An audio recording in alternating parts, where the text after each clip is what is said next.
सुनिए, महसूस कीजिए और सच सच बताइए, क्या मेरी शायरी दिल तक पहुंची या सिर्फ लफ्ज़ों में रह गई। आपकी एक राय मेरी अगली शायरी को बेहतर बना सकती है। बिना मंजिलों का सफ़र चाहिए, नाकाम भी हो इश्क मगर चाहिए।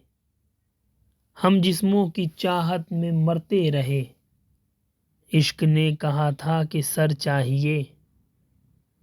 परिंदों की फितरत है आज़ाद रहना, परिंदों की फितरत है आज़ाद रहना। परिंदों ने कब कहा घर चाहिए, सदागर लगाऊं तेरे दिल तक पहुँचे, सदाओं में इतना असर चाहिए। आँख वालों से ज़रूरत नहीं होगी पूरी, मुझे आदमी साहिबे नज़र चाहिए। बिना मंजिलों का सफ़र चाहिए, नाकाम भी हो इश्क मगर चाहिए। अगर दिल तक पहुंची हो तो कमेंट ज़रूर करना।